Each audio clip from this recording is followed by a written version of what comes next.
Hindi ba't nabanggit mo sa akin dati na may gusto ko kay Prince? Tanong ni Onyok sa kanya na magkaroon siya ng pagkakataong makalapit kay Olivia. Hindi kaya ginagawa niyang lahat ng to ngayon dahil nagsiselo siya sa ating dalawa? Imposibleng mangyari yun, Onyok. At isa pa, hindi naman ganun kabigat ang nararamdaman ko sa kanya. Hindi naman namin gustong isa't isa kaya imposible yung sinasabi mo. Sagot ni Olivia sa kanya bago siya napaisip sa mga nangyari. Imposible magkagusto sa akin si Prince. Imposible, Onyok. Be my girlfriend, saad ni Prince dahilan upang agad na umangat ang kilay ni Olivia. Muntik niya nang mabitawan ang baso na hawak niya nang dahil sa pagkabigla sa sinabi ni Prince. Anong nakain mo? Tanong ni Olivia. Mukhang kulang ka sa vitamins ah. Iniinom mo na ba ng maayos ang mga gamot mo? Hindi ako nagbibiro, Olivia. Ako rin naman, Prince, sagot ni Olivia. Kahapon lang parang diring-diri ka sa akin. Anong nangyari at bakit biglang nagbago ang isip mo? Diring-diri pa rin ako sa'yo hanggang ngayon, kaya huwag ka mag-alala. At saka don't expect na girlfriend gang talaga kita. Ginagawa ko lang to dahil hanggang ngayon hindi pa rin ako tinatantanan ng mga magulang ko. So, bakit ka lalapit-lapit sa akin? Bakit hindi ka maghanap ng ibang babae na pwedeng tumulong sa'yo? Marami ka namang pera, hindi ba? Bakit hindi ka magbayad ng models para magpanggap na girlfriend mo? Diyos ko, wala sa kontratang pinirmahan ko yan, senyorito. At isa pa marami pa akong pangarap sa buhay. Magpapanggap ka lang na girlfriend ko, Olivia. Kung makatanggi ka naman dyan, para bang gustong gusto ko tong ginagawa ko ah. Tulad mo, wala rin akong choice. O hindi lumapit ako sa'yo. Saad ni Prince sa kanya na inismira niya na lang. Magpanggap ka lang na girlfriend ko. Hanggang sa tuluyan na nila akong lubayan. Sorry, pero ayoko. Maghanap ka ng ibang babae na pwede mong hikayatin sa scam na yan. At isa pa, may karapatan din naman akong tumanggi, no? Ano, gagamitin mo lang ako para makatakas ka dyan sa kabaklaan mo? Hindi ako bakla, Olivia. Then maghanap ka ng girlfriend mo at wag mong ubusin ang oras ko. Singhal ni Olivia sa kanya na ikinamulan ng mukha niya sa labis sa galit at pagkaasar sa dalagang kausap niya. Ang ganda-ganda ng pakikitungo ng parents mo sa akin pagkatapos hihikayatin mo lang ako na magpanggap sa harap nila. Ano ka, siniswerte? Kung bago ka pa lang sa channel na ito, Ate Jane TV, huwag kalimutang pindutin ang notification bell and subscribe button. Sana po hindi naman malaking abala sa inyo ang pagpindot ng subscribe button dahil ang kapalit po nito ay ang pagsuporta para makapag-produce ng mga libreng stories sa mga channels ni Ate Jane. Maraming salamat! Ang tadhana ay sadyang mapaglaro. Yung tipong kung kailan sukong-suko ka na sa relasyon ninyong dalawa. Kung kailan pinagsaklupan ka na ng langit at lupa, at kung kailan naubusan ka na ng pag-asang isalba ang relasyon ninyong dalawa, tsaka naman may dadating sa'yo na magandang balita. Ang sabi nila, kung mahal mo raw ang isang tao, gagawin mo ang lahat na makakaya mo para lang maisalba kung anong meron kayong dalawa. Pero paano kung magkaroon ng problema? Paano kung ang mismong tadhana na rin mismo ang gumagawa ng paraan para lang mapaghiwalay kayong dalawa? Pipilitin mo pa rin bang isalba ang relasyon ninyong dalawa kahit na anong mangyari? O susuko ka na lang din tulad ng gusto ng kabiyak mo? Oh, anong meron at bakit ganyan ang mukha mo? Tanong ni Stacy bago niya binalingan ng tingin si Olivia na ngayon ay animong wala sa sariling nakatitig sa kawalan. May problema ka ba? Parang kahapon lang sobrang saya mo pa. Anong nangyari? May problema ka ba? Kulang. Aniya sa mahina at nangihinang tono bago siya bumuntong hininga at ibinaba ang titig sa reseta ng doktor na ibinigay sa kanya kanina. Kulang ang ipon ko pambayad sa maintenance si Mama. Hindi ko na alam kung saan ako kukuha ng karagdagan para sa gamot niya. Dagdag niya pa. Walang ibang nagawa si Stacy kung hindi ang bumuntong hininga bago ito nagdesisyong umupo sa gilid niya upang tabihan siya. Alam niyang pinagdaraanan ng kaibigan niya ngayon. Simulat sa pool ay siya nang nakakasama ni Olivia sa lahat. Ultimong lahat ng problema nito ay sa ulado niya na. Nang makita niya ang mukha nito kanina na animang problemado, hindi na siya nagtaka pa nang malaman niya mula rito na may kinalaman na naman sa nanay nito ang problema niya. May bago ba roon gayong wala itong ibang bukang bibig kung hindi ang nanay niya at mga problema niya rito nung una pa lang? Problema ba sa pera? Tanong ni Stacy sa kanya na ikinabuntong hininga niya na lang at hindi na muling sinagot. Naging mahirap ang agos ng buhay para kay Olivia simula nang nasawi sa aksidente ang tatay niya nitong nakaraang taon. Namatayan din siya ng kapatid may 4 na taon nang nakalilipas. Kaya naman wala siyang ibang pinagkukunan ng lakas ngayon kung hindi ang nanay niya na lang. Sa ngayon ay wala namang sakit ang nanay niya bukod sa pagtaas ng alta presyon nito. At isa iyon sa mga bagay na ipinagpapasalamat niya sa ngayon. Silang dalawa na lang ng nanay niyang may edad na rin ang magkasama sa buhay ngayon. Gustuhin niya mang bigyan ng magandang kinabukasan ng nanay niya ay hindi niya rin naman magawa. Lalo na ngayong nanganganib ang pag-aaral niya sa kolehiyo dahil sa kawalan ng pera. May ipapait pa bang buhay niya lalo na sa mga pinagdaraanan niya ngayon? Nagtatrabaho si Olivia bilang isang tindera ng gulay sa pamilihan ng bayan nila. Maliban doon ay nag-aaral din siya sa kolehiyo habang kumukuha ng kursong business management.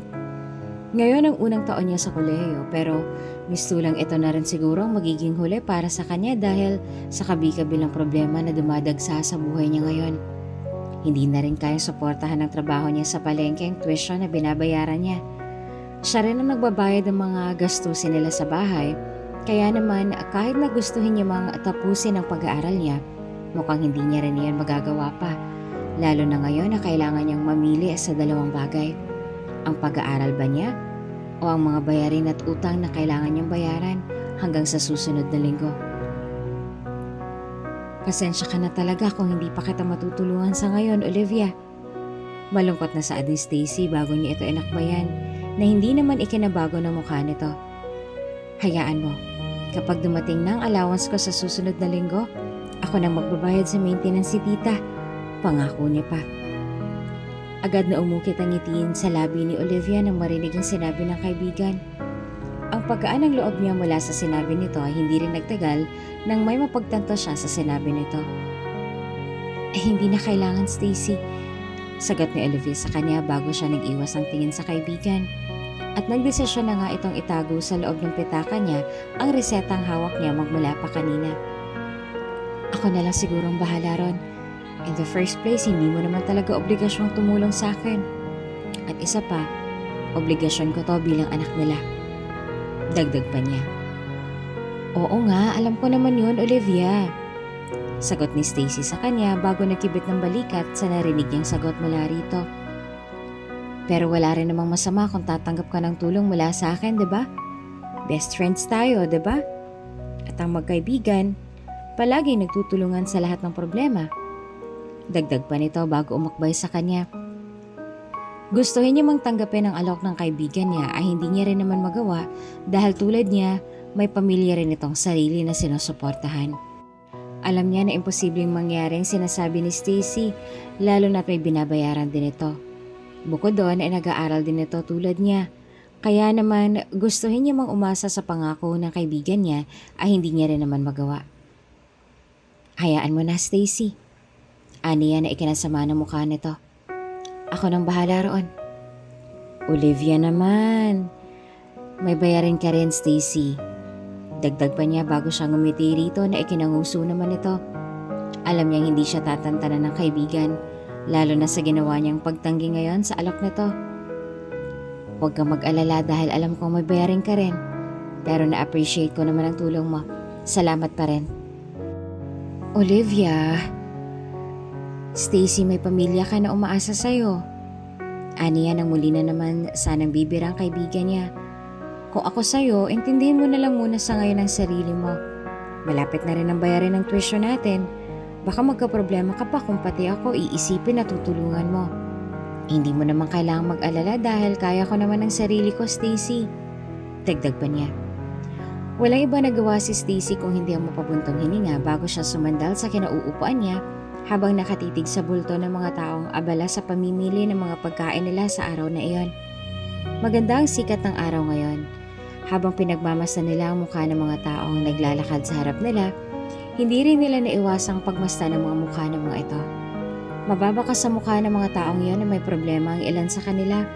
Ngunit sa halip na intindihin ang problemang yon, ay mas pinanatili na lamang nila na ngumiti. Bakit mo nga ba po problemahin ang problema mo? Sana pwede ring idaan sa ngiti lahat ng problemang meron ako ngayon. Aniya sa isip bago siya bumuntong hininga. Kilala si Olivia sa bayan nila bilang isang masayahing dalaga. Marami siyang kaibigan at isa lang si Stacy sa mga iyon na palihim siyang pinupuri at tinitingala dahil sa angkin nitong sipag at diskarte sa buhay. Hindi sila lumaki sa isang magandang lugar at hindi niya rin naman maipagkakailang hindi magandang buhay na meron sila ngayon. Pero hindi niya rin maitatanggi na kung ano man ang meron silang mag-ina ngayon, sapat na yung dahilan upang magpasalamat siya sa taas. Hindi baling wala ng pera, basta't nasa maayos na kalagayan ng ina niya, ayos na yon para sa kanya. Para sa kanya, wala nang mas importante pa kung hindi ang kalusugan ng nanay niya at ang kagustuhang mapagtapos ang sarili sa kolehiyo kahit na marami pang problema ang humahad lang sa kanya sa lahat ng pangarap na meron siya. Gusto niyang bigyan ng magandang buhay ang nanay niya at nang sa ganon ay magawa niya rin suportahan ang kagustuhan nilang mag-ina. Pero paano niya magagawa ang lahat ng yon ngayon? Nasa bingit na naman sila ng kagipitan. Anong sinabi mo, Olivia? Gulat na tanong ni Stacy sa kanya isang umaga nang sandaling ibahagi niya rito ang napagdesisyonan nilang dalawa ng nanay niya kagabi. Nahihibang ka na ba sa gagawin mo? Anong titigil? Anong titigil yung sinasabi mo? Dagdag pa nito na animang nag-hysteria na sa nalaman mula sa kanya. Hindi na rin naman nagulat pa si Olivia nang sandaling makuha nilang atensyon ng ibang namimili sa stall ng umaga rin yon. Inaan mo nga yung boses mo. Anggil pa ni Olivia bago niya kinurot sa tagiliran si Stacy na mas lalo lang nitong ikinasama ng mukha. Ang dami nakakarinig sa'yo rito. Baka isipin nila naghahanap ka ng gulo. Hindi mo ako masisisi, Olivia. Talaga namang nakakagulat yung balita mo, no? Anong ine-expect mong magiging reaksyon ko? Matutuwa ako sa'yo. Angil niya na animong hindi na rin nakikipagbiruan sa kanya.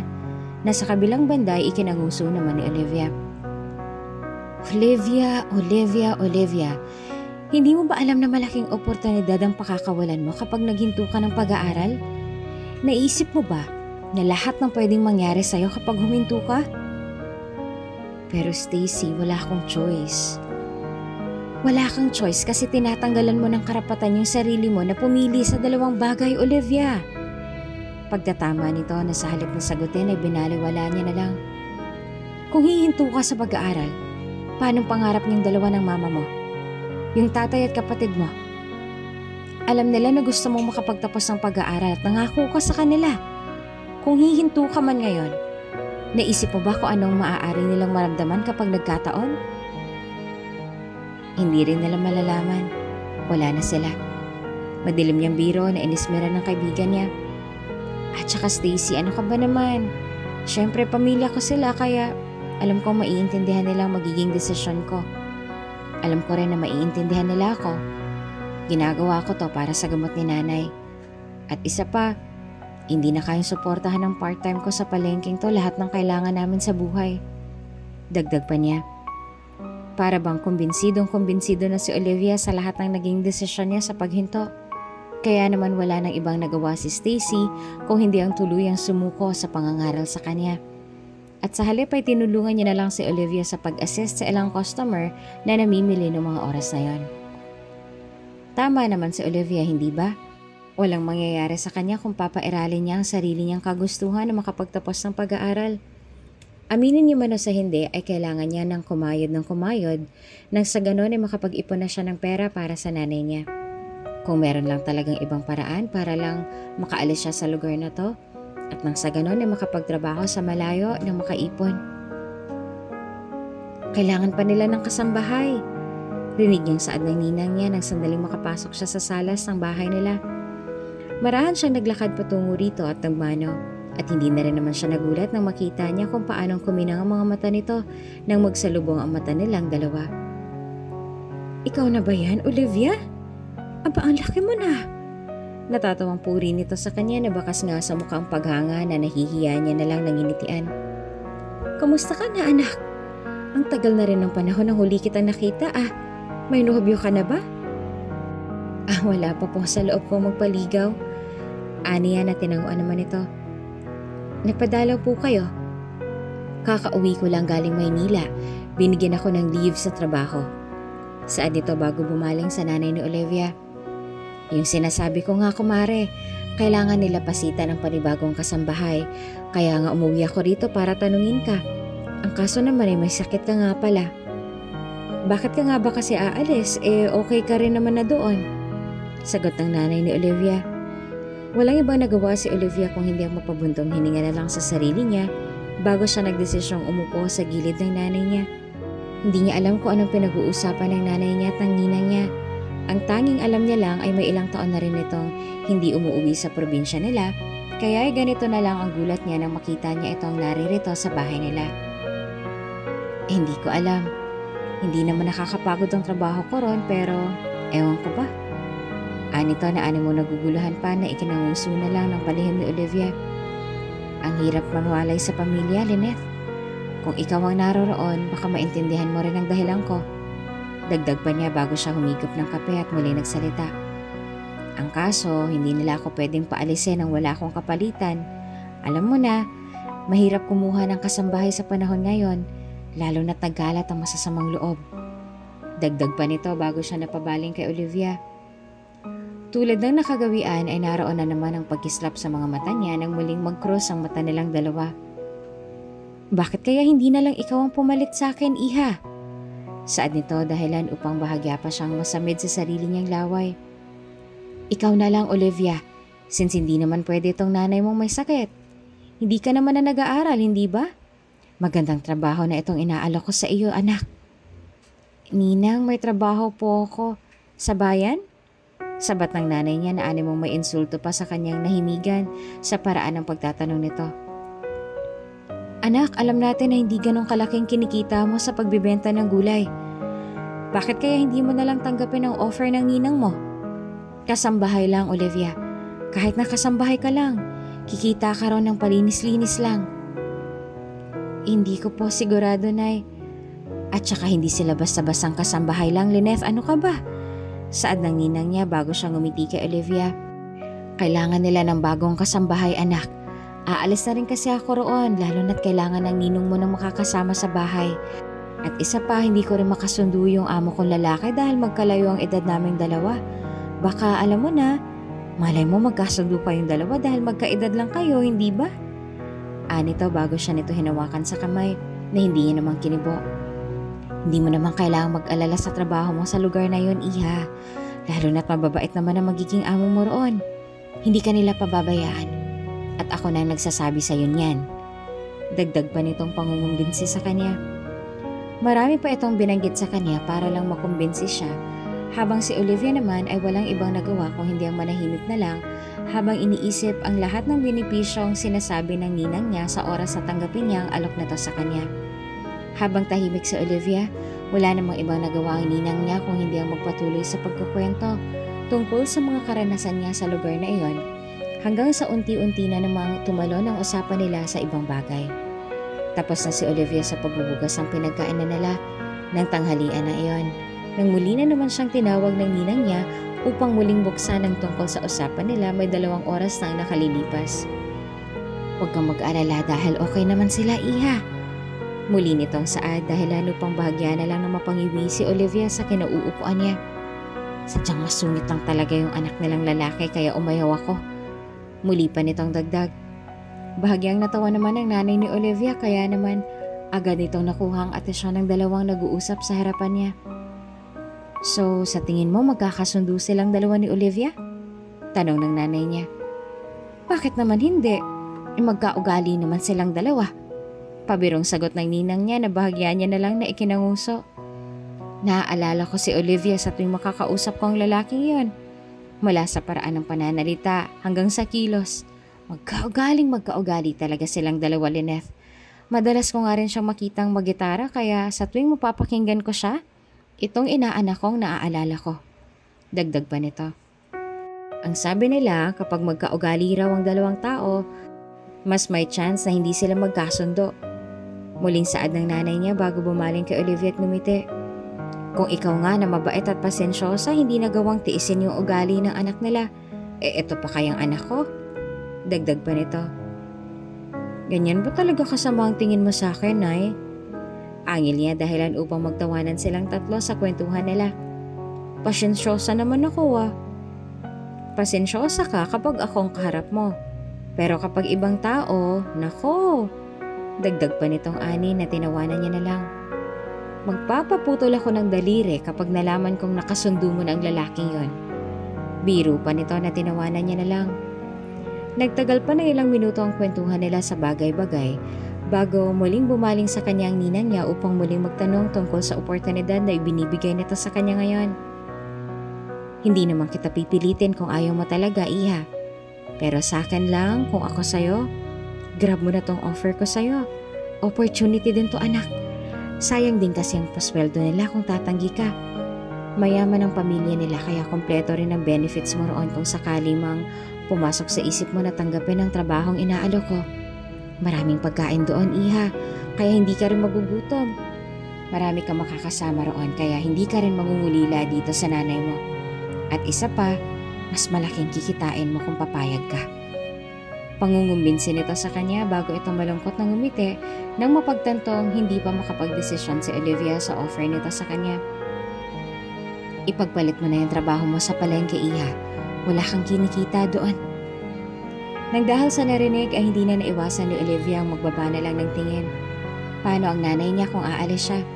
Sinong mag-aalaga dito kung pipiliin niyang magtrabaho sa ibang lugar para lang makaipon? Mas pipiliin niya ba talagang mamuhay sa ibang lugar para lang makaipon ng pera para sa gamutan ng nanay niya? O mananatili sa lugar na to para sabay silang maghirap sa pagdating ng panahon? Bakit kasi kailangan niya pang mamili sa dalawang bagay na yon?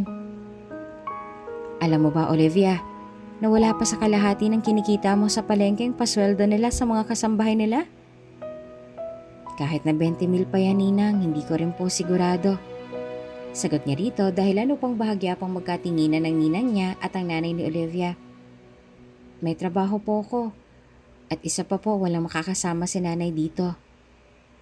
Nako, usal lang nanay niya nang marinig ang sinagot ng anak niya.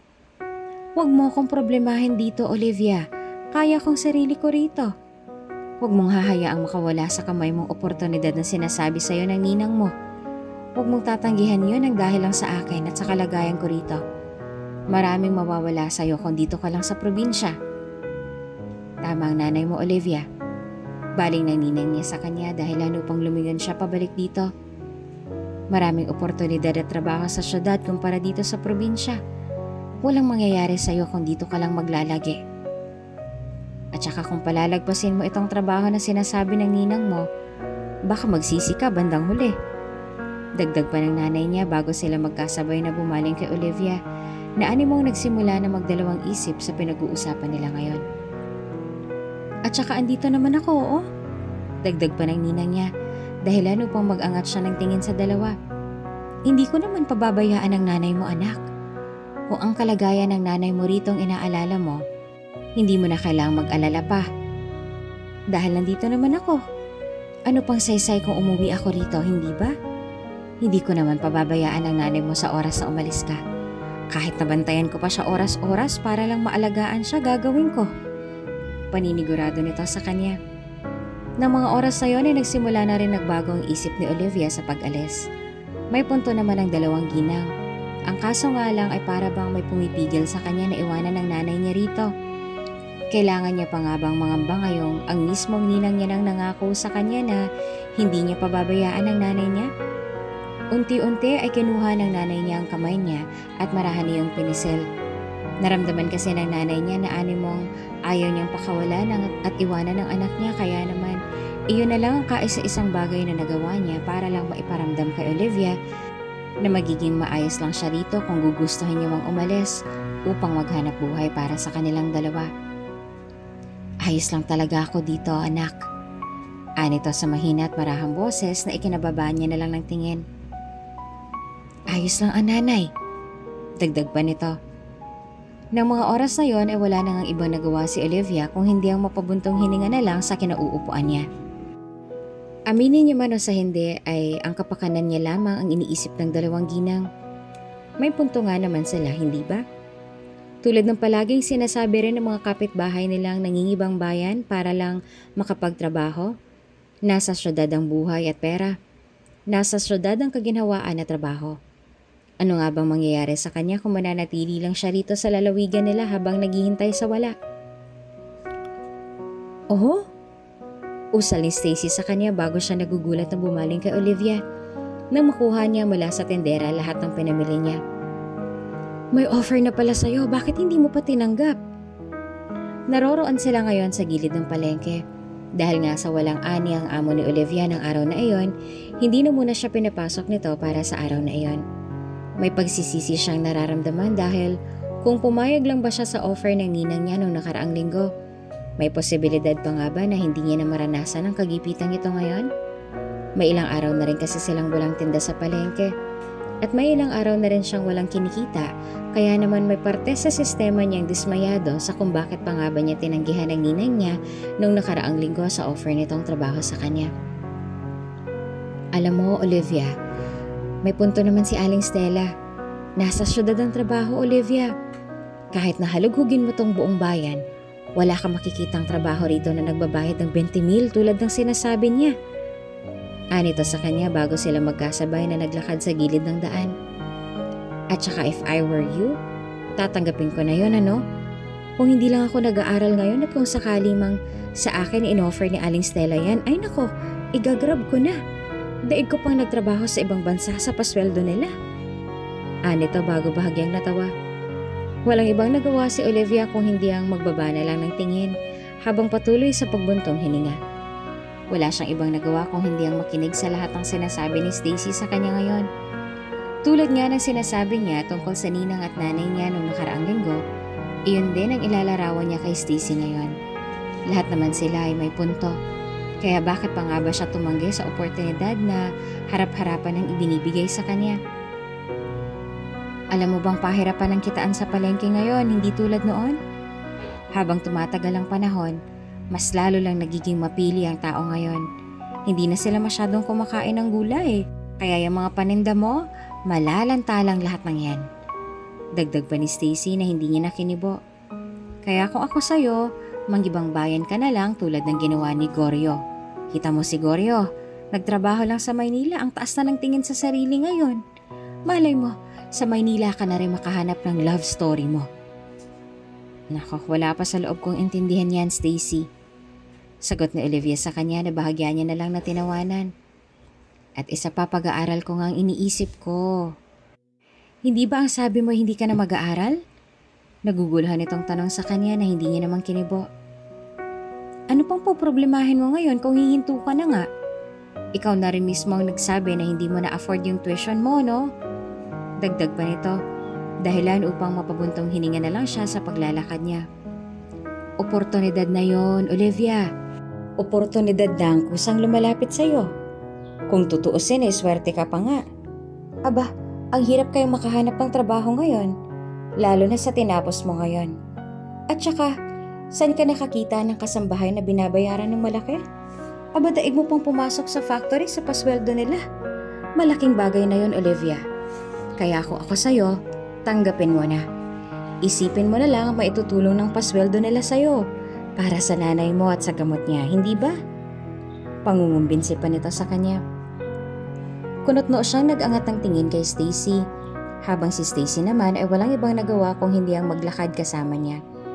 Hindi niya alam kung bakit, pero tila ba may pagkakahalintulad lang ang mga sinasabi nito sa kanya ngayon sa mga sinabi ng ninang niya nung nakaraang linggo. Nang bumaling ng tingin sa kanya si Stacy, hindi na ito nagulat pa. At sa halip na magulat ay bahagya na lang itong natawa nang makita ang reaksyon at titig ni Olivia sa kanya. Oh, anong tingin yan? Galing ka sa bahay, ano? Tanong ni Olivia sa kanya dahil ano pang bahagya pang natawa si Stacy. Sabihin mo nga sa akin, Stacy. Siguro inutusan ka nilang kumbinsihin ako, no? Hoy, bakit ko naman gagawin yun, ano? Natatawang tanong ni Stacy sa kanya na inismera niya na lang. Wala akong pakialam sa usapan ninyo ni Aling Stella. Ang akin lang, Sinasabi ko lang kung anong sa tingin ko makakabuti sa'yo. At isa pa, nang sandaling tatawid na sana sila sa kabilang daan, halos mapaupo silang dalawa, lalong-lalo na si Olivia, nang sandaling mabangga sila ng kotse sa harap mismo ng palengke. Mabuti na lang at hindi naman ganoong kabilis ang paandar ng kotse ang bumundol sa kanilang dalawa ni Stella, dahil kung hindi, baka hindi na sila nakauwi ng buhay sa kani-kanilang bahay. Nagkalat ang mga patatas na binili ni Stacy nang dahil sa nangyari, habang si Olivia naman ay napapikit na lang sa sakit sa nangyaring pagbundol sa tagiliran niya. "Nako, yung mga bata!" Rinig niyang sigawan ng mga ibang namimili na animong nagulat nang dahil sa nangyari sa kanilang dalawa. "Olivia!" Gulat na sambit ni Stacy bago niya hinawakan sa braso si Olivia, na ngayon ay animong hirap na hirap sa pagtayo sa nangyari. "Okay ka lang ba? Gusto mo ba isugod ka namin sa ospital ngayon?"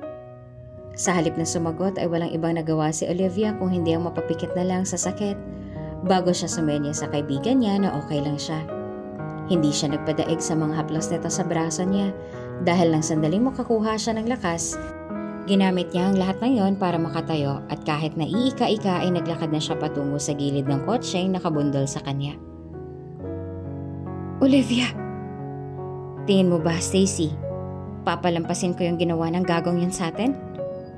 Angil niya sa kaibigan bago niya kunot-noot marahas na kinatok ang bintana ng kotseng yon. "Hoy! Lumabas ka dyan! Harapin mo kami!" Galit niyang sambit. Sa kabilang banda, walang ibang nagawa si Prince kung hindi ang suminghal bago niya ibinato sa passenger seat ang cellphone na ginamit niya kanina. Sa totoo lang ay sirang-sira na ang araw niya ngayon. Wala naman siyang ibang gusto kung hindi ang makapunta sa meeting na dadaluhan niya ng araw na yon. Bukod doon ay gusto niya ring matapos na ang lahat ng ito at nang sa ganon ay makabalik na siya sa Maynila. Pero paano niya gagawin ang lahat ng yon ngayong araw? E naligaw nga siya sa palengke na hindi pamilyar na lugar na ito. "Hoy! Lumabas ka dyan! Harapin mo kami!" Gigil na saad ng isang babae sa harap mismo ng binata at dahilan upang mas lalo lang sumama ang buka niya. "Hindi mo ba kami nakita ng kaibigan ko? May bala ka ba talagang pumatay ng tao? Kung hindi pa kami nakaiwas, tingin mo anong mangyayari sa amin? Sige nga, lumabas ka dyan, harapin mo kami rito." Sa halip na buksan ng bintana ay walang ibang nagawa si Prince kung hindi ang bumuntong hininga. Papaandarin niya na sanang muli ang sasakyan, ngunit muli siyang natigil ng hampasin muli ng babae sa gilid niya ang bintana ng kotse. "Fuck!" Angil niya bago siya nagdesisyon na buksan ang bintana. "Ano bang gusto ng mga babaeng to? Buti naman at binaba mo na tong bintana ng kotse mo." Dagdag pa nito bago ito taas kilay na humalikip-kip sa harap niya. Kunot noong binaba ni Prince ang shades niya bago niya ginantihan ang titig ng babaeng hindi man lang nagitla nung magsalubong ang mata nilang dalawa. "Bakit hindi ka lumabas dyan?" Galit pa nitong sambit.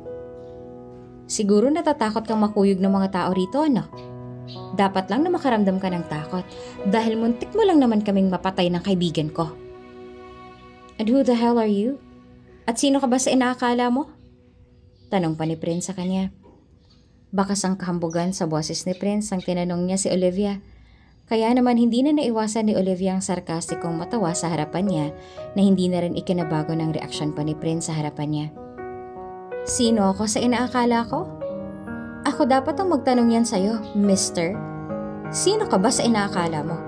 At bakit naghahari-harian ka sa daan? Nanay mo bang nagpatayo ng daan na to?" Magkakasunod na suod ni Olivia na hindi niya naman kinibo. "Anong tingin mo sa pedestrian lane, sir? Ha? Nasa crowded place ka. Kaya natural lang na mag-iingat ka. Ngayon na naka-aksidente ka, ikaw pa tong matapang. Anong tingin mo sa sarili mo, ha? Hari ng daan? Wala ka sa highway. Nasa probinsya ka, te." Dagdag pa ni Olivia na animong namumula ng mukha sa sobrang galit. "Ikaw na nga tong muntik na makadesgrasya, ikaw pa tong may gana na magalit?" "Oh? And so what? What do you want me to do then?" "Huwag mo nga akong oo dyan. Oo, ubusin ko yung hininga mo makita mo. At huwag mo akong English-Englishin dyan. Andito ka sa probinsya kaya matuto ka magtagalog." Saad pa ni Olivia, dahilan upang maghagigikan ng ibang makarinig sa away nilang dalawa. "Ano? Wala ka man lang mabalak na mag-sorry dyan, ha? Alam mo, pwede kitang ireklamo na makuha sa'yo yung lisensya mo. Go on, magreklamo ka. Hindi naman kita pipigilan. Saad ni Prince bago siya humawak sa manibela. Isasarado niya na sana ang bintana ng kotse niya, ngunit halos magitla siya nang iharang ni Olivia ang kamay niya upang hilahin siya sa necktie na ikinalikin ng mga mata niya sa gulat. Bago pa man siya maubusan ng hininga ay dali-dali niya nang pinindot ang button bago pa man ito tuluyang sumara at maubusan siya ng hininga. What the fuck is your problem? Galit niyang Saad bago namumulang mukha niyang bumaling ng tingin kay Olivia. Ikaw at ang kotse mo ang problema ko. Ang lakas ng loob mo ah. Siguro may kapit ka sa politika kaya ganyan kalakas ang loob mong manghamon ano?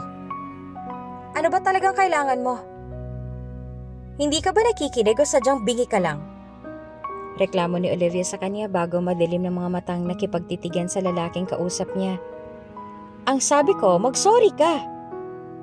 Olivia, tama na yan. Pagpapagitna pa ni Stacy bago niya agawin ang braso ni Olivia upang pakalmahin. Olivia, tama na. Parami na ng parami yung mga tao, oh, nakakahiya. Pinagtatawanan na tayong lahat. Wala akong pakialam kahit na maiskandalo ko ngayon. Hindi ako titigil dito hanggat hindi ko naririnig tong balasubas na to na humingi ng tawad sa ginawa niya. Alam mo, kung ako sa'yo, makinig ka na lang sa kaibigan mo. Saad ni Prince dahil ano pang marahas na bumaling ng tingin sa kanya si Olivia. Pinapahiya mo lang sarili mo. Iskandalosa ka. Anong sinabi mo? Bahagyang tumawa pa ng nakakainsulto si Prince bago niya pinagmasdan ng dalawa na ngayon ay kunot noon na lang na nakatitig sa kanya. Sa itsura pa lang ng dalawang babae nakaharap sa kanya, natitiyak niya ng skit ang ginagawa ng mga ito. Skit ba to to earn your living? Singhal pa ni Prince nang makarecover sa nakakainsultong pagtawa. I mean, is it your way to earn money? Ang manggago ng mga taong tulad ko? Ang magpanggap na nasaktan para makatanggap ng pera galing sa bulsa ko. Alam niyo na mayaman ako kaya ganito na lang kayo kung mag-iskandalo. Gusto niyo makakuha ng pera kaya kayo nandito ngayon, hindi ba? Is this your way to earn money? Ginagamit niyo ba ang perang nakukuha niyo mula sa mga taong tulad ko para may maipakain kayo sa mga anak ninyo? Anong sabi mo? Tanong ni Olivia. Mukha ba kaming may anak? Singhal naman ni Stacy na animong iyon ang naging highlights sinabi ni Prince pagmula pa kanina. Sa halip na bumaling kay Stacy ay nanatili lang ang titig ni Prince sa dalaga ngayon ay animong nagitla na ng dahil sa sinabi niya. Hindi niya alam kung nagulat ba ito sa sinabi niya o baka naman ay napahiya dahil sa wakas ay natumbok niya kung ano man ang mga planong naglalaro sa utak ng mga babaeng humaharang sa daan niya ngayon. Hindi niya tuloy na iwasang mapangisi na lang. Magkano bang kailangan mo? Tanong ni Prince na mababakas na sa boses ang kayabangan. Hindi tulad kanina. Name your price. Can't decide? 10,000? 20,000? Gipit ba kayo ngayon o gusto niyo lang ng doble? Anong sinasabi mong skit-skit? Tanong ni Olivia na inismera ni Prince. Ang gusto ko lang naman, humingi ka ng tawad sa ginawa mo. Marami kaming witness sa nangyari kanina. Tatawid kami sa pedestrian lane kanina nang binunggu mo kami. Binunggu mo ko. Gusto mo ba talaga ng medical certificate for evidences? Magbibigay ako ngayon. Kung hindi ka naniniwala, wala akong oras para dyan. Sagot ni Prince sa kanya bago ito bumunot ng 10,000 sa pitaka niya at agad na inihagi sa mukha ni Olivia na ikinaiwas niya ng tingin sa pagkabigla. Mukhang kailangan mo na talaga ng pera. Iyan, sa'yo na yan. Sana sapat na yan para manahimik ka. And please lang bago ko makalimutan. Dagdag pa ni Prince bago siya ngumisi sa dalawa na ngayon ay walang nagawa kung hindi ang bumaling ang tingin sa kanya. Umanap kayo ng ibang trabaho. Hindi niyo alam nakakaabala na kayo. Dagdag pa niya bago niya sinarado ang bintana at pinaharurot ang sasakyan palayo. Walang iba nagawa si Olivia kung hindi ang galit na lang na bumaling ng tingin sa kotseng nakalayo.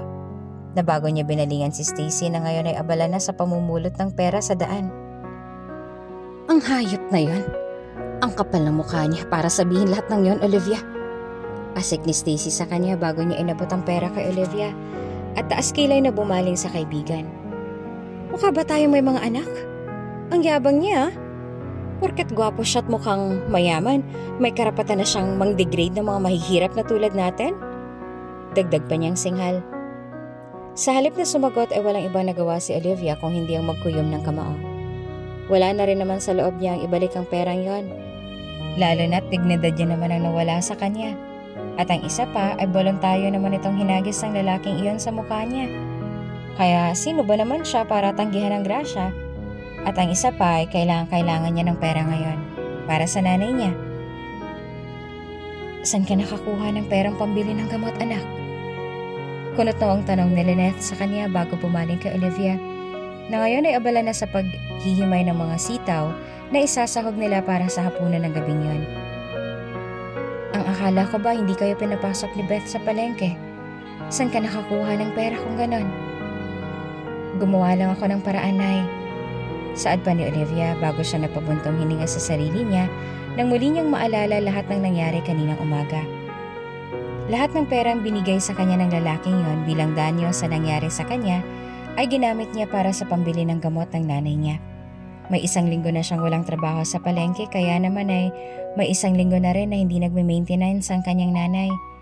Hindi niya na rin naman naisip na ibalik pa ang perang yon dahil para kay Olivia, blessing in disguise ang lalaking yon. Kahit na hindi naging magandang nangyari, masasabi niya pa rin lubos siyang nagpapasalamat sa lalaking yon. Kahit na minaliit pa, pinag-isipan pa siya nito ng masama. Kung hindi ka pa nasagasaan, hindi ka pa makakabili ng maintenance ng nanay mo. Saad naman ni Stacy nang muling nagkita sila sa bayan. Alam mo, may silbi parang pagdating ng lalaking yun, ano? Walang ibang nagawa si Olivia kung hindi ang manahimik habang nananatili pa rin nakikinig sa kaibigan niya at sa lahat ng mga sinasabi nito sa kanya noong mga oras na yon. Tingin mo, siya na kaya yung itinadhana para sa'yo?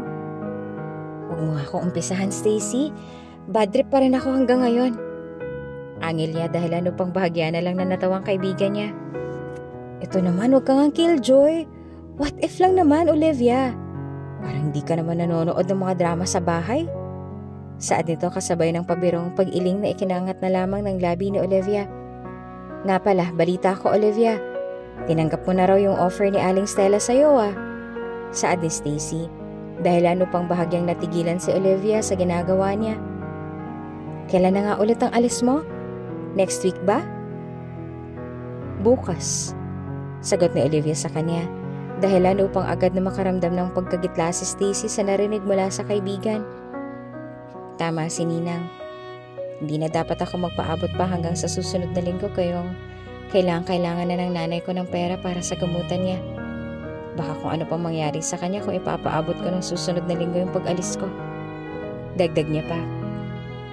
Hindi na kumibo si Stacy mula sa sinabi niya kaya naman walang ibang nagawa si Olivia kung hindi ang kunot noong mag-angat ng tingin sa kanya.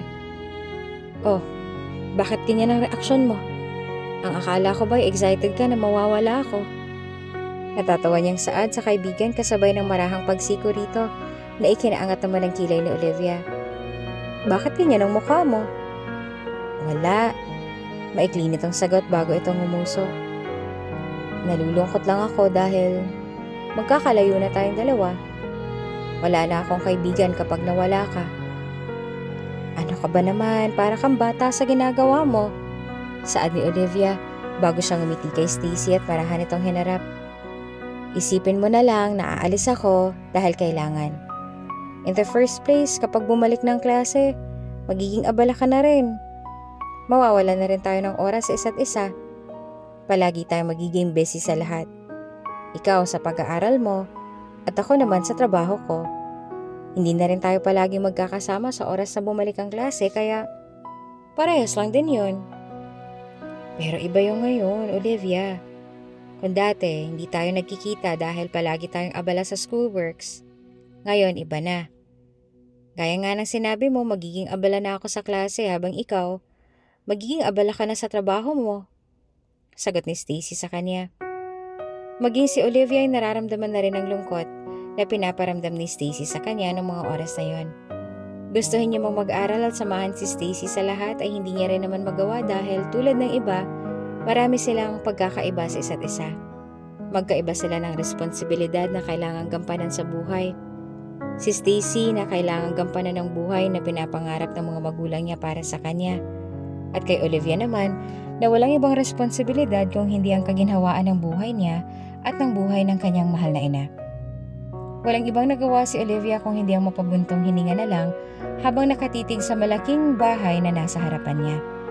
Ngayong araw ang punta niya sa bahay na pagsisilbihan niya sa mga susunod na araw.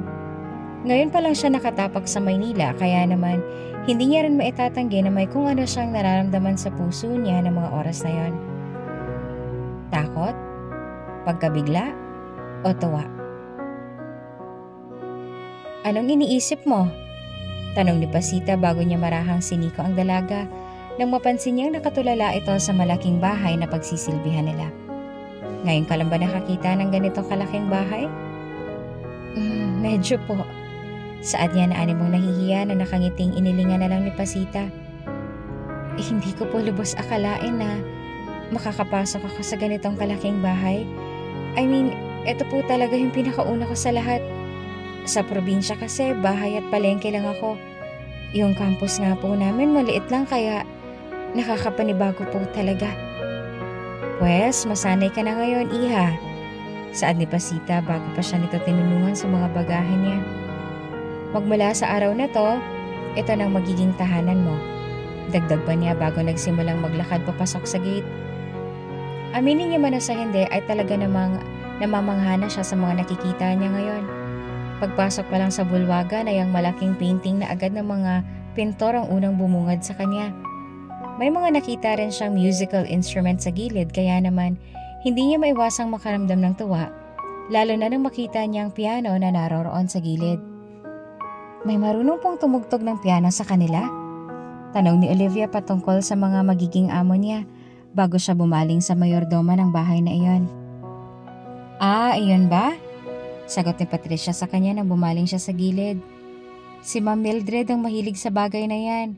Siya lang din kasi ang tumutugtog ng ganyan noon. Kaya nung namatay siya, wala nang naglakas ng loob na gamitin yan. Dagdag pa niya na marahang tinanguan ni Olivia bago siya muling bumaling ng tingin sa piano na naroroon. Yung kapatid niya namang isa, marunong din namang mag-gitara, madalas siyang tumutugtog noon. Hindi ko lang malaman kung bakit bihira niya nalang gamitin ang gitara na yan. Dagdag pa niya. Na mga oras na yon ay tuluyan na nga siyang hinatak ni Aling Pasita palayo sa lugar na yon upang maipakita rin sa kanya ang ilan pang mga kasambahay na makakasama niya sa mansyong yon. Halos lumuwa naman ang mga mata ni Olivia nang mapagtanto niyang nasa higit 10 ang mga kasambahay na makakasama niya sa bahay na iyon. Nasa sobrang dami ay hindi niya rin magawang alalahanin ang mga pangalan nito. Hindi pa kabilang sa 10 kasambahay na ipinakilala sa kanyang mga hardinero nila sa labas kaya naman hindi tuloy mawari ni Olivia kung anong mararamdaman niya ng mga oras na yon. Huwag kang mag-alala dahil pwede mo naman kaming lapitan kapag inaway ka na ni Senyorito. Saad ng isa sa mga hardinerong nakausap niya na nakapagpataas sa kilay niya. Alam mo naman yan si Senyorito, medyo istrikto, kaya naman bihira lang talaga ang mga kasambahay na tumatagal sa serbisyo nila. Ganun po ba? Oo. Sambit naman ng isa na animong saksi rin siya sa ugali ng senyoritong tinutukoy nila. Alam ko na yun din ang dahilan ng ninang mo kaya siya umalis dito. Hindi rin matagalan ng ugali ng anak nila, madam. Dagdag pa niya bago sila nagtawanan. Walang ibang nagawa si Olivia noong mga oras na yon kung hindi ang mapatango na lang bago bahagyang napangiwi sa tuwing maaalala niya ang napag-usapan nila ng mga kasama niya kanina. Gaano ba kasamang ugali ng anak na lang yon at bakit ganito siya kung ilarawan ng mga kasambahay dito? Tanong niya sa sarili bago siya umiling at bumangon mula sa kama niya. Malalim na ang gabi at tulog na rin ang ilan sa mga kasambahay na kasama niya sa kwartong yon. Sa katunayan nga ay labis ang pagod na nararamdaman niya sa buong maghapon. Kung tutuusin ay marami siyang ginawa sa unang araw ng pasok niya, ngunit kahit na ganoon hindi niya mawari kung bakit hanggang ngayon ay hindi pa rin siya dinadapuan ng antok. Pagod naman siya, puyat din naman, pero bakit? Siguro inuman ko lang to ng gatas, ayos na. Ani ang bulong sa sarili bago siya nagdesisyong umalis mula sa pagkakaupo sa kama at naglakad na nga patungo sa labas. Ang sabi ng mayordoma nila at ng amo niya na nakausap kanina, okay lang daw na mga likot sa refrigerator kahit na anong oras. Iyon ang nagtulak sa kanya na lumabas patungo sa kusina upang kumuha ng baso at manguha ng gatas mula roon. Nang sandaling babalik na sana siya sa maid's room, muli niya nakita ang piano at gitara na nasa gilid ng kwarto kaya naman wala siyang ibang nagawa kung hindi ang lumapit dito at marahan itong pagmasta ng malapitan. Ano kayang madalas nilang tugtugin kapag ginagamit nila to? Bakit gising ka pa? Halos mapatalo naman sa gulat si Olivia nang marinig niyang umugong ang boses ng lalaking yon sa kabuuan ng bulwagan. Nang sandaling bumaling siya sa likuran niya, hindi na rin naman siya nagtaka pa nang sandaling mabuhos ang baso ng gatas na hawak niya sa dibdib ng lalaki ngayon ay nakatayo na sa harapan niya. Namimilog ang mga mata niya nang makitang wala itong suot kung hindi ang boxer shorts lamang kaya hindi niya na rin ginusto pang magbaba ng tingin. At sa halip ay unti-unti na lang siyang bumaling ng tingin sa lalaki ngayon ay napaatras na rin dahil sa nangyari. Sobrang lalim na ng gabi, bakit hanggang ngayon gising ka pa rin? Tanong ng lalaki bago siya bumaling sa dalaga. Halos sumama naman ang mukha niya nang makita niyang pamilyar na mukha ng babaeng muntik ng magoyo sa kanya noong nakaraang linggo. Ikaw? May galit sa tono niya habang umaatras upang mapagmasdan si Olivia na nagulat na rin sa napagtanto. What the hell are you doing here? Ikaw ngang dapat kong tanungin yan, mister. Anong ginagawa mo rito? At bakit nandito ka? Angil naman pabalik ni Olivia. Nasinubukan lang din namang maging matapang kahit na nakakaramdam na rin ng gulat at pagkabigla ng dahil sa nangyari. Naliligaw ka ba? Pardon? Singhal ni Prince bago siya taas kilay na bumaling sa dalaga. Obviously, bahay ko to. Bahay to ng mga magulang ko. Ikaw ba? What the hell are you doing here? Siguro akyat bahay ka, no? May insulto sa mga mata niyang pinagmasdan niya si Olivia, magmula ulo hanggang paa bago siya humalukip-kip sa harap nito. Hindi ka pa rin ba nakontento sa perang ibinigay ko sa'yo? Bakit andito ka ngayon? Ang sabi ko sa'yo, humanap ka ng ibang trabaho na pwede mong perwisyohin. Hindi dito sa bahay ko. Ang kapal naman ng mukha mong isipin yan. Saad naman ni Olivia bago kumunot ang noo niya sa pagkakainsulto. Tingin mo ba? Kung alam ko lang nung una pa lang na ikaw ang magiging amo ko rito. Tingin mo ba pupunta pa rin ako dito? Kahit sa ibabaw ng bulkan yung trabahong sinasabi ng ninang ko, titiisin ko, huwag ka lang makasama rito. Hindi pa man nakakapagsalita si Prince ay nakita niya na ang anino ng isang babae mula sa malayo. Hindi na rin naman siya nagtaka pa nang makita niya na si Pasita na nagugulat na pumagitna sa kanilang dalawa ni Olivia. Hindi niya rin maitatanggi na nagulat siya dahil sa halip na puro katanungan lang ang ibabato ng dalawa sa isa't isa, may nababakas siyang insulto sa mga iyon kaya naman hindi na siya nagdalawang isipan na pumagitna bago pa man magpisikalan ng dalawa. Anong ginagawa mo rito, Olivia? Gabi na. Saan niya sa dalaga na hindi naman ito kinibo. Bumaling siya kay Prince na ngayon ay walang ibang nagawa kung hindi ang kunot noong suminghal sa kanilang dalawa. Nako, iho, pagpasensyahan mo na tong bago nating kasambahay. Kumuha yata ng gatas at naligaw yata sa laki ng bahay kaya hindi na nakabalik. Ignorante. Saad pa ni Prince bago siya umismid at tinalikuran ng dalawa. Walang ibang nagawa si Prince kung hindi ang mapubuntong hininga na lang bago niya sinilip ang gatas na nasa sahig. Nawala lang sa natapon na gatas ang atensyon niya nang marinig niyang bumulong si Olivia. Ang lalaking yon. Tingin niya ba ahead siya sa lahat ng mga tao sa mundo porket mayaman siya?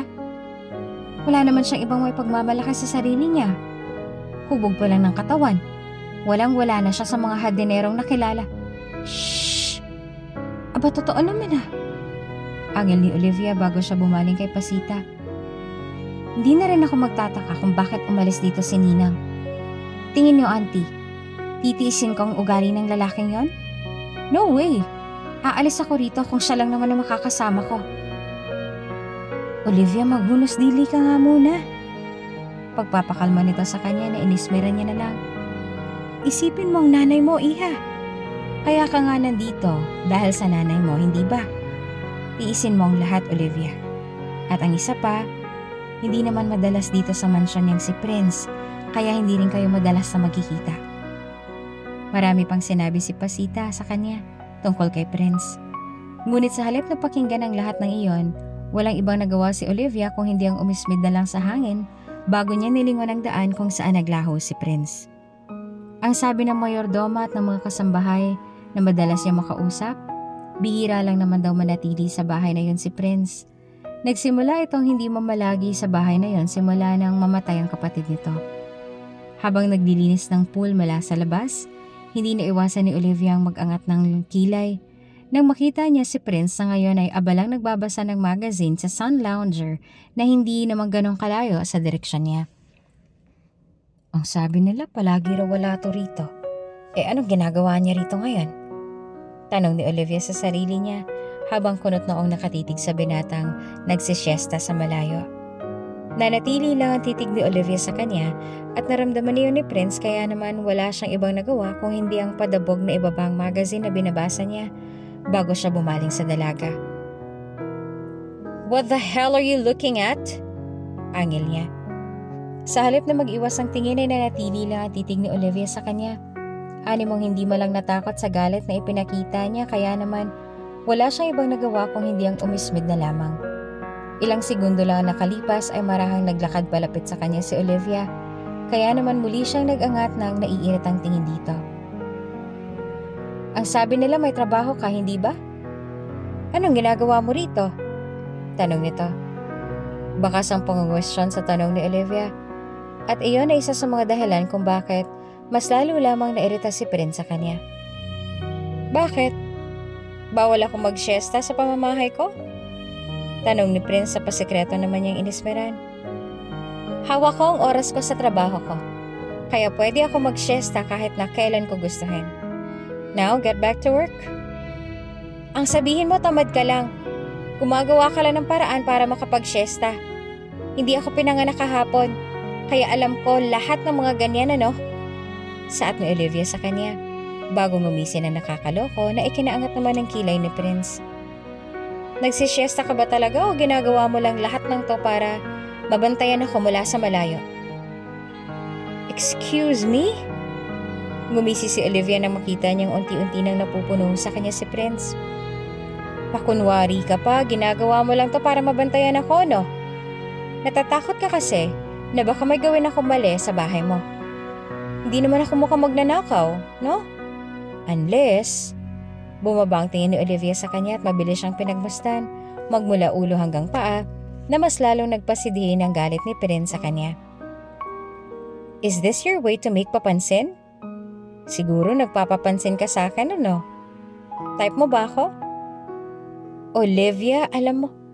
Paunang saad pa ni Prince bago siya prenteng tumayo mula sa pagkakaupo sa Sun Lounger at agad na humarap kay Olivia na nakapagpatingala sa kanya. "Kung magkakaroon man ako ng interes sa'yo, hindi kita tatratuhin ng ganito. At isa pa, hindi ka naman ganong kaganda para makuhang interes ko. Walang kainti-interes sa'yo, Olivia. Isaksak mo yan sa baga mo." Dagdag pang pang-insulto ni Prince sa kanya bago siya nito nilagpasan na ikinaangat lang ng labi ni Olivia. Sa halip na makaramdam ng insulto, walang ibang nagawa si Olivia kung hindi natatawa na lang na umiling. Hindi niya alam na magiging ganito pala kasayang pagtatrabaho at paninilbihan sa lalaking yon. Kung alam ko lang na ganito kasayang manatili rito kasama siya, di sana nung una pa lang, hindi na ako nagdalawang isip pa na pumunta rito. Natatawa niya pang dagdag bago siya umalis at nagpatuloy sa trabaho. Ganoon madalas ang pasaring nila sa isa't isa sa tuwing magkasama silang dalawa sa iisang lugar. Madalas kung sirain ni Olivia ang araw ni Prince. Animong natutuwa pa siya sa tuwing nakikita niyang nauubos na ang pasensya ni Prince sa kanya. Hindi niya alam kung bakit pero tila ba nakukumpleto lang ang araw niya sa tuwing nakikita niya si Prince na animong bugnot na sa presensya niya. "Anong iningiti-ngiti mo dyan, Olivia?" Tanong ni Sky sa kanya pagkatapos niyang masaksihan ang away ng pinsan niya at ng kasambahay nito. Dahil nga sa ligalig at marunong makisama si Olivia sa lahat, Hindi na rin naman nagtaka pa ang ilan sa mga kasambahay na nakakasama niya sa trabaho na mabilis silang naging close ng ilan sa mga pinsan ni Prince. At isa na sa mga roon, si Sky, na ngayon ay walang ibang nagawa kung hindi ang kunot noong bumaling ng tingin sa kanya. Ultimong mga magulang ng binata ay mabilis niyang nakasundo. Kaya naman, isa rin iyan sa mga naging dahilan sa kung bakit ba mainit palagi ang loob ni Prince sa kanya. Wala. Nakangiti pa ring sagot ni Olivia bago niya inaabot ang peraso ng papel na hiningi ni Sky sa kanya. Ito nga pala yung papel na hiningi mo kanina. Kinuha iyon ni Sky mula sa kamay niya, ngunit hindi doon natuon ang atensyon nito. Anong hiningiti-ngiti mo dyan, Olivia? Kanina pa kita napapansin na. I mean, every time pagkatapos ng away niyong dalawa ni Prince, nakikita kitang umingiti-ngiti dyan. Saad nito na bahagya niyang ikinanguso. Umamin ka nga sa akin, Olivia. Siguro may gusto ka sa pinsan ko, no? What? Natatawang tanong ni Olivia na hindi naman ikinabago ng reaksyon ni Sky habang nakatingin sa kanya. Nababaliw ka na, Sky. Bakit naman ako magkakagusto sa pinsan mo? Hindi naman kami magkasundong dalawa. At saka isa pa, kung magkakaroon man ako ng nararamdaman para sa kanya, sekreto ko na yun, ano? Hindi rin naman ganun ka-ideal yung pinsan mo kaya malabo ring mangyari na magkagusto ako sa kanya. Dagdag pa niya. Wala namang ibang nagawa si Sky kung hindi ang umuwi na lang bago nagkibit ng balikat sa lahat ng sinabi niya. Hindi niya alam kung bakit pero tila ba may naaamoy siyang kakaiba kay Olivia noong mga oras na yon. Si Olivia naman ay walang ibang nagawa kung hindi ang umismid sa kanya. Hindi niya alam kung bakit pero tila ba maging siya ay may nararamdaman na rin kakaiba sa sarili niya. Sa loob ng ilang buwan niyang pananatili sa bahay na yon, aminin niya man o sa hindi ay sigurado rin siyang may nararamdaman siyang kakaiba sa puso niya. Hindi niya mawari kung ano nga bang pakiramdam na iyon. Basta't isa lang ang sigurado niya, na hindi ito galit tulad ng unang nag-cross ang landas nilang dalawa ni Prince. Sa kabilang bahagi naman, Evangelista, are you with us? Agad na bumalik sa wisyo si Prince nang marinig ang boses ng kamiting niya. Marahan at seryoso siyang bumaling ng tingin dito at may kunot sa noo. Wala namang ibang nagawang matandang lalaki kung hindi ang bumuntong hininga. Kanina pa kami nagkakaroon ng diskusyon dito pero hanggang ngayon wala ka pa rin na ibibigay na komento. Ayos ka lang ba? What do you think? Tanong ni Prince bago siya bumuntong hininga at sumandal sa kinauupuan niya. Proceed with the meeting. Kulang na tayo sa oras. Seryoso niya pang dagdag bago siya nagdesisyong humalukip-kip sa kinauupuan niya. At kahit na mahirap para sa kanya, ay muli niyang itinuon ang interes sa meeting na yon. Hindi niya alam kung bakit pero tila ba nitong mga nakaraang araw ay walang ibang gumugulo sa isipan niya kung hindi ang mga ngiti at biro ni Olivia. Noong una ay nakakaramdam siya ng inis at gulo sa nararamdaman niya. Pero ang lahat ng yon ay nawala sa isip niya sa tuwing tumasagi sa alaala niya ang paraan ng pagngiti ng mga biro ni Olivia sa kanya. Nagkakagusto na nga ba siya sa babaeng yon? Imposible. Natatawa niyang singal sa sarili bago siya sumandal sa kinauupuan niya. Ako? Magkakagusto sa babaeng yan? Sa babaeng walang class na yon? Nasa tamang katinuan pa naman ako para. Aniya bago siya bumuntong hininga at sumandal sa kinauupuan niya. Muli siyang bumalik sa wisyo nang makita niyang sekretarya niya na ngayon ay nakatitig lamang sa kanya. Hindi niya sukat akalain na may kasama pala siya sa opisina niya kaya naman nang mapagtanto niyang narinig ng sekretarya niya lahat ng sinabi niya tungkol kay Olivia kanina, doon na siya nakaramdam ng pagkapahiya. Gusto niyo po ba sir ng leave? Pigil niya rito na marahan naman itong tinanguan. Ako nang bahala sa lahat. Tatawagan na lang kita kapag okay na. Dagdag niya pa na muli naman itong tinanguan. Sa mga sumunod na araw ay ganun pa rin ang nangyayari. Bihira na lang din siya kung umuwi sa bahay ng mga magulang nila dahil ayaw niya na ring makita ang babaeng nagpapagulo sa isip niya. Nang makatanggap siya ng tawag mula sa mga magulang niya para sa isang imbitasyon, kahit na ayaw niyang pumunta, ay wala na rin naman siya magawa dahil hiling ito ng mga magulang niya. Good morning, sir! Saad ng bagong kasambahay na hindi pamilyar sa alaala niya. Kanina pa po kayo hinahanap nila, madam? Dagdag pa nito. Bago ka? Kuryoso niyang tanong na marahan itong tinanguan. Ang akala ko ba hindi na sila kukuha ng bagong kasambahay? Nang dahil sa tanong ni Prince ay walang ibang nagawa ang dalagita kung hindi nahihiya na lang na magbaba ng tingin. Napansin naman ni Prince ang ginawa ng dalagita, kaya naman wala siyang ibang nagawa kung hindi ang magbuntong hininga na lang. Nasaan silang lahat? Andun po sila sa may bulwagan. Sagot nito sa kanya bago siya nito sinamahan patungo sa malaking table kung saan naghihintay ang mga magulang at pinsan niya. Hindi niya alam kung anong mararamdaman niya ng mga oras na yon. Sa tuwing uuwi kasi siya sa bahay, si Olivia at ang mga pang-aasar nito sa kanya ang unang bumubungad sa kanya. Kaya naman nang makita niya ang ibang kasambahay ang sumalubong sa kanya kanina, hindi niya tuloy alam kung anong mararamdaman niya ng mga oras na yon. Mas lalo lamang siyang nakaramdam ng kakaiba sa dibdib niya nang sandaling kausapin siya ni Sky tungkol sa babaeng kanina pang hinahanap ng mga mata niya. Ang sabi nila may 2 linggo na raw nawala si Olivia rito. Hindi ko alam kung bakit.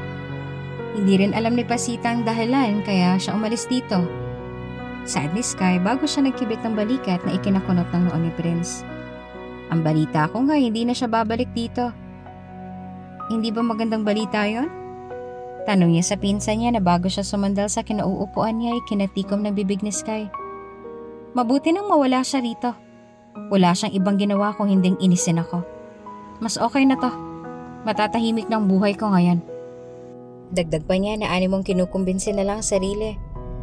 Nang dahil sa narinig mula kay Prince ay walang ibang nagawa si Sky kung hindi ang natawa na lang na umiling. Hindi na rin naman siya naglakas pa ng loob na asarin si Prince. Dahil mukhang tulad ng nakagawian, mukhang wala na naman ito sa mood. Ang meeting nilang yon ay tungkol sa pagpapakasal ni Sky sa nobyo niya. Tulad ng nakagawian ay natuwa ang lahat sa balita niya. Lalo na nang ibinalita ni Sky sa kanila na buntis siya sa unang anak nila ng nobyo niya. Ang usapan nilang yon ay kaagading naputol ng sandaling nabaling ang atensyon ng lahat kay Prince, na animang wala sa sariling nakikinig sa usapan nila. Si Sir Prince kaya, kailan kayo magkakanobya? Tanong ng nanay niya na animang nagpaparinig na ikinabuntong hininga niya na lang. Prince, anak, tumatanda na kami ng daddy mo. Gusto na rin naming makita kang lumagay sa tahimik kasama ng babaeng pipiliin mong makasama habang buhay. Aba kailan mo babalak na mag-asawa? Excited na rin kaming magkaroon ng apo sa'yo at ang isa pa, kailangan na rin ng daddy mo ng tagapagmana, anak. Kaya ko pang humawak ng negosyo, ma. Hindi niyo pa kailangan ng tagapagmana. Sagot niya bago humigop ng wine sa kupeta niya. Oo, iho, alam naman ng mga magulang mo yon. Saad ng tiyahin niya na hindi niya namang kinibo. Ang sa kanila lang, matagal ka nang walang naipapakilalang babae sa kanila. Siyempre gusto rin naming makilala yung babaeng natitipuhan mo ngayon, iho. Baka naman lalaki ang gusto. Banat naman ng pinsan niya dahilan upang magtawanan silang lahat, puwera sa kanya. Umikot ang usapan na iyon tungkol sa pagkakaroon niya ng nobya at para na rin hindi mapagkamalang lalaki ang hilig, napilitan siyang magsinungaling alang-alang sa dignidad niya. Ang tanong, sino? Tanong ng daddy niya bago ngumiti sa kanya na hindi niya kinibo. Anong pangalan niya at nasan siya ngayon? Anak ba yan ng isa sa mga kasosyo ng negosyo natin? Bago pa man siya magdagdag ng isa pang kasinungalingan, agad na siyang naistatwa sa kinauupuan niya nang mahagip ng mga mata niya si Olivia na nasa malayo. Kahit na medyo malayo ang hardin sa direksyon nila, hindi pa rin ito ang naging dahilan upang hindi niya makita si Olivia na ngayon ay may kasamang lalaki. Hindi niya alam kung saan nga ba siya magugulat. Sa katotohanan ba na hindi naman umalis si Olivia sa trabaho niya? O ang katotohanang may ibang lalaking nilalandi si Olivia at ang masaklap pa roon, dito pa sa pamamahay niya naglalandian ang dalawa sa malayo. Sa paraan ng pagtawa ni Olivia, animong may kwentong ibinahagi sa kanyang lalaking kasama niya. Ngayon niya lang nakitang ngumiti ng ganoon si Olivia, kaya naman hindi niya naiwasang makaramdam ng galit at bahagyang pagkuyom ng kamao niya ng dahil sa nangyari. Hoy Prince, ayos ka lang ba? Tanong ni Sky ng pagkaraan ng ilang sandali na hindi ito sumagot sa tanong ng tatay niya. Unti-unting bumaba ang mga mata niya sa kamao ni Prince, kaya naman bahagya pa siyang napasingap nang makita niya ang pagpipigil ng pinsan niya ng mga oras na yon. Jeez, Prince, are you okay? Mukha kang nanggigigil natatay ka ba? Ano bang meron? Tanong ng nanay niya bago siya lumingon sa pinagmamasa ng anak niya. Bago pa man mapansin ng pamilya niya na tinitingnan niya ang kasambahay at hardinero ng pamilya niya mula sa malayo, wala na siyang ibang nagawa kung hindi ang pumikit at marahang bumuntong hininga. Tsaka ako na lang sasabihin, Dad, kung sino. Sa ngayon, may sasaglitin lang ako sa Hearty. Saad niya bago siya tumayo sa kinauupuan niya. Bago pa man siya makalayo paalis ay muli siyang tinawag ng nanay niya at nag-abot ng mangkok na ikinaangat ng kilay niya. Ngumiti naman ang nanay niya nang makitang wala na sa mood ang anak niya. Nariyan lang sa hardin si Olivia. Makisuyo ka sa kanya ng carrot soup, sweetie. Thank you. Bili nito. Walang iba nagawa si Prince kung hindi ang kunot noo at masama ang loob na bumuntong hininga bago niya inabot ang mangkok mula sa kamay ng ina. Sa katunayan ay wala naman talaga sa loob ni Prince ang kausapin si Olivia o hindi kaya lumapit at masuntok ang lalaking kasama nito. Gusto niya lang sanang magpahangin sa labas pero nang dahil sa utos ng nanay niya ay mukhang hindi niya na magagawa pa ang bagay na yon. Huwag kang gagalaw, Olivia. Saad ni Onyok bago siya lumapit sa mukha ng kaibigan at agad na tinanggal sa mata nito ang pilik mata na nalaga sa kanya. Gusto mo bang humiling bago mo hipan to? Tch, para lang sa mga bata yung kasabihan na yan. Tanggi ni Olivia kay Onyok bago sila nagtawanan. Anak ng hardinero ng pamilya nila si Onyok. Simula nang hindi na lumusot si Prince sa mansyong yon, wala na siyang ibang inaatupag kung hindi ang magtrabaho habang makipagkwentuhan kay Onyok. Tulad niya ay marunong din itong tumugtog ng piano, kaya naman isa rin yan sa mga naging dahilan kung bakit tuluyan na nga silang nagkalapit na dalawa. Si Onyok ang dahilan sa kung bakit nawala ang atensyon niya kay Prince, kaya naman lubos din ang pagpapasalamat niya rito. Kung hindi dahil kay Onyok, baka nga hanggang ngayon ay nangungulila pa rin siya sa mayabang na lalaking yon. Naranasan mo na bang maligawan ng lalaki, Olivia? Tanong ni Onyok sa kanya dahilan upang bumaling siya ng tingin dito. Bakas ang seryoso sa tono ng boses ni Onyok, kaya naman ang ngiting nakaukit sa labi ni Olivia ay agad na naglaho nang magsalubong ang mata nilang dalawa. Bahagya siyang natawa upang maibsan ang tensyon na nararamdaman niya, lalo na nang sumeryoso si Onyok sa tanong niya at ngumiti rito na animong naghihintay ng isasagot niya. Hindi pa, at wala naman akong balak na magpaligaw. Bakit mo naman na itanong? Tanong niya kay Onyok dahilan upang mag-iwas ito ng tingin na naging dahilan upang marahan niya itong sikuhin sa tagiliran. Bakit, manghihingi ka ba ng advice? Siguro may nililigawan ka na, no? Kailangan mo ba ng practice? Medyo, sagot ni Onyok sa kanya na hindi niya naman agad nakuha. May gusto sana akong ligawan na kaibigan. Ang kaso lang hindi ako makabuo ng tanong na pwede kong itanong sa kanya.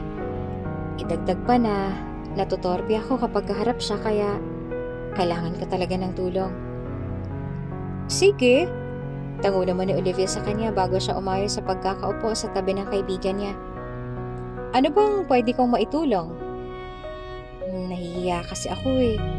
Sagot ni Onyok bago siya bahagyang natawa na ikinangiti naman ni Olivia. Pwede pa kitang pagpraktisan? Tulad ng sa'yo ko sasabihin lahat ng gusto kong sabihin sa kanya. Pagkatapos, sabihin mo sa akin kung saan ako nagkulang. Pwede ba yon? Sure, walang problema. Sagot ni Olivia sa kanya. Ilang segundo pa silang natahimik bago naramdaman ni Olivia ang marahang paghawak ni Onyok sa kamay niya, dahilan upang ibalik niya ang titig nito sa kanya. Doon niya lang napagtanto na kasama sa ginagawa ni Onyok ang practice na tinutukoy niya magmula pa kanina. Olivia, pwede ba ako manligaw sa'yo? Hindi pwede. Saad na isang boses sa gilid nila dahilan upang bahagya pa silang mapabalikwas mula sa pagkakaupo. Agad silang bumaling kay Prince na ngayon ay walang ibang nagawa kung hindi ang seryoso lang silang pagmasdan ng tingin mula ulo hanggang paa. May galit silang nakikita sa mga mata nito kaya naman hindi nila naiwasang makaramdam ng takot. Lalong-lalo na si Onyok na wala namang ibang gusto kung hindi ang mag-practice sa mga litanya niya para sa nagugustuhang dalaga. Anong ginagawa niyo rito at bakit hindi kayo nagtatrabaho? Tanong niya pa kasabay ng pagigpit ng hawak sa mangkok na dala niya. Doon bumaling ng tingin si Olivia. Ikaw, ang tagal mo nang nagseserbisyo sa pamilyang to. Pero hanggang ngayon hindi mo pa rin alam lahat ng kalakaran? Bumaling siya kay Onyok na walang ibang nagawa kung hindi ang magbaba na lang ng tingin. Bumalik ka na sa trabaho mo. Bago ko pa man kayo tanggalin ng tatay mo sa trabaho niya. Aniya pa na mabilis namang ginawa ni Onyok. Text kita mamaya, Olivia. Pahabol ni Onyok bago siya tumakbo palayo. Walang ibang nagawa si Prince kung hindi ang kunot na ulang nabantayan ng tingin si Onyok na ngayon ay tumatakbo na palayo. Nang marinig niyang pagtikim ni Olivia sa gilid niya, doon lang siya bumalik sa wisyo. Nahimasmasan at seryosong bumaling ng tingin sa dalaga na ngayon ay nahihiwaga ang nakatingala sa kanya. Ayos ah. Anong gagawin mo sa mangkok? Natatawang pangaasar pa ni Olivia. Hindi niya alam kung bakit pero tila ba may nabuhay sa puso niya nang muli niyang marinig ang tawa ni Olivia ng mga oras na yon. Huwag mong ibahin ang usapan, Olivia. Aniya bago pa man siya manlambot sa mga tawa nito. Ano ginagawa mo dito sa hardin at bakit kasama mo yung pangit na yon? Nagpapahinga lang naman kaming dalawa, senyorito. At isa pa, hindi ka ba tinuruan ng mga magulang mo na huwag makisawsaw sa tuwing may nag-uusap ng pribado? Ugali mo talaga yon, ano? Angil pa ni Olivia na inismiran niya na lang. Nagpapahinga o naglalandian? Tanong ni Prince na ikinataas naman ang kilay ni Olivia. Kung hindi ko pa kayo nilapitan, hindi pa kayo lalayo sa isa't isa.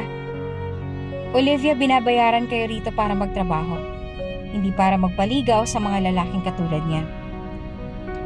So anong ini-expect mo? Sa'yo ako magpapaligaw? Angil ni Olivia dahilan upang agad na magsalubong ang kilay ni Prince.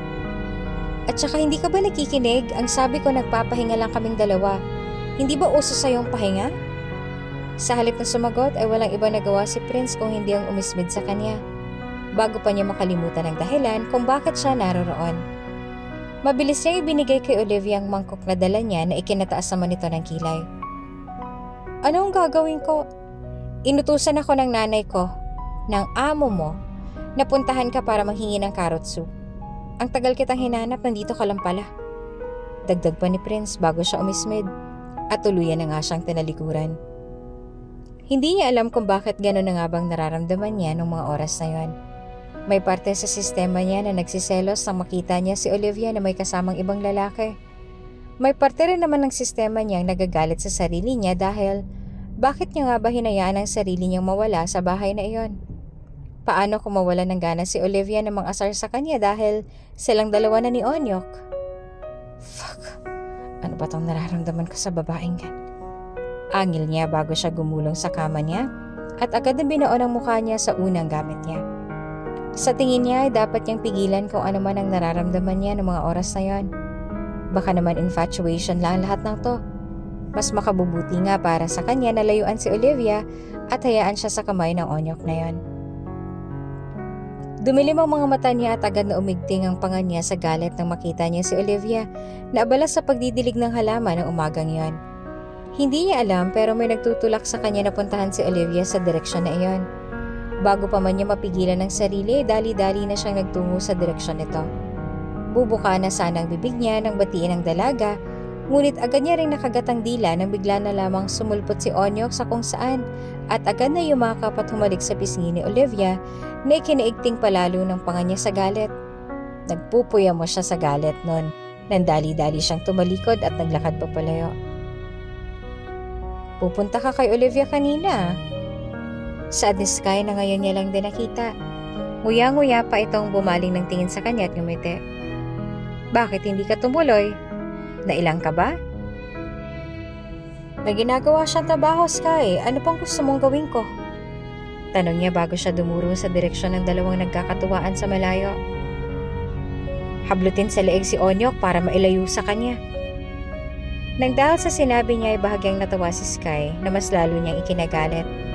Wala naman akong sinabing ganon, cousin. Chill ka lang. Sagot ni Sky sa kanya dahilan upang pabuntong hininga siyang nag-iwas ang tingin. Sa itsura at sa reaksyon mo ngayon, mukha ka nagsiselo sa kanilang dalawa. Nagsiselos ka ba, Prince? Bakit naman ako magsiselos sa kanya, Sky? Gusto ko ba siya? Natawa siya bago sumagot sa pinsan. Ewan ko sa'yo. Kaya nga kita tinatanong nagsiselos ka ba? Saan niya pa? Yung mga ganyang galawan mo, alam ko na yan, Prince. It's either nagsiselos ka sa kanilang dalawa or naiinggit ka. Naiinggit? Natatawang singhal pa ni Prince na ipinagkibit na lang ng balikat niya. Nasa akin ang lahat. Ano pa bang dapat kong ikainggit sa kanila? Tsaka wala akong gusto kay Olivia kaya imposible ang mga sinasabi mo, Sky. Hindi yun ang ibig kong sabihin, dumbass. Sagot ni Sky sa kanya na hindi niya kinibo. Naiinggit ka at nagsiselos ka like silang dalawa nahanap ng future nila sa isa't isa. Habang ikaw naman hanggang ngayon, wala pa ring girlfriend. Dagdag pa nito bago tumawa. Nagsiselos nga ba siya sa dalawa kaya niya nga ba nararamdaman ang lahat ng to? O nararamdaman niya lang ang lahat ng to dahil tulad ng sinabi ni Sky, baka nga naiinggit lang siya sa kanila? This is nonsense. Aniya nang walang maisagot bago siya nagmarcha paalis sa lugar na yon. Lahat ng nararamdaman niya ay unti-unting nagkaroon ng liwanag, lalo na sa tuwing makikita niyang palaging magkasama yung dalawa. Hindi niya alam kung bakit hindi niya ba maamin ang nararamdaman niya para kay Olivia. Dahil nga ba ito sa galit niya kay Olivia? O baka naman natatakot lang siyang aminin sa sarili niya na kinakain niya na nga ngayon lahat ng sinabi niya kay Olivia noon na kahit kailan ay hindi niya na ito magugustuhan.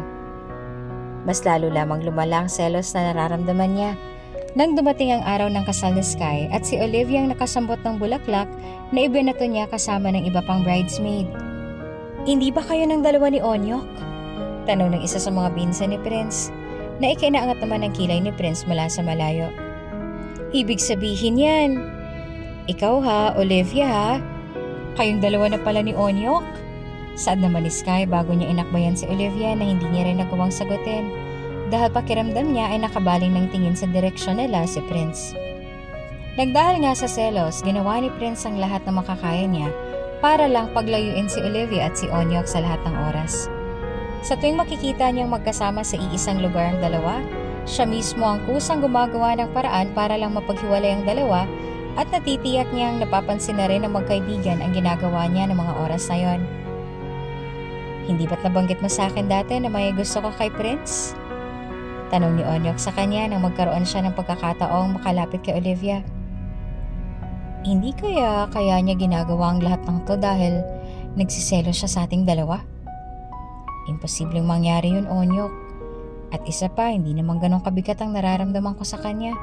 Hindi naman namin gusto ang isa't isa kaya imposible yung sinasabi mo. Sagot ni Olivia sa kanya bago siya napaisip sa mga nangyayari. Hindi niya rin maipagkakaila na may nararamdaman na rin siyang kung ano. Pakiramdam niya ay gumagawa talaga ng paraan si Prince para lang mapaghiwalay silang dalawa. Tama nga bang pakiramdam niya o baka naman nag-hallucinate lang siya?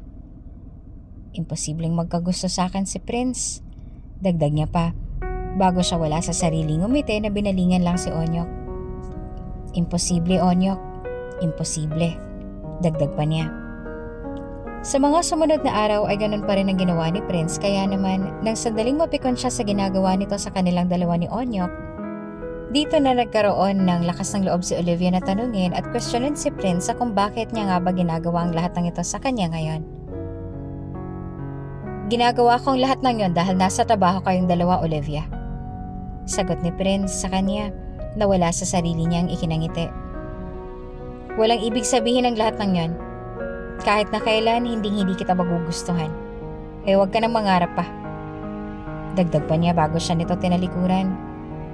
Hindi niya alam kung nagbibiro lang ba si Prince o baka naman marahil ay nasa lahi talaga nilang kainin kung ano man ang sinabi nila noong una dahil be my girlfriend. Saad pa ni Prince dahilan upang agad na umangat ang kilay ni Olivia. Muntik niya nang mabitawan ng baso na hawak niya nang dahil sa pagkabigla sa sinabi ni Prince. Mabuti na lang at agad niya itong nasambot bago pa man ito tuluyang malaglag sa sahig at mabasag nang dahil sa gulat sa sinabi ni Prince. Anong nakain mo? Tanong ni Olivia bago niya dinampi ang kamay sa noo ni Prince. Napasinghal naman itong ikinaiwas. Mukhang kulang ka sa vitamins ah. Iniinom mo ba ng maayos yung mga gamot mo? Hindi ako nagbibiro, Olivia. Ako rin naman, Prince. Sagot ni Olivia sa kanya na mas lalong ikinabusangot ng mukha nito. Umiinom ako ng tubig dito pagkatapos ganyan ang ibubungad mo. Anong nakain mo, Aber? Parang kahapon lang diring-diri ka pa sa akin ah. Anong nangyari at bakit biglang nagbagong isip mo?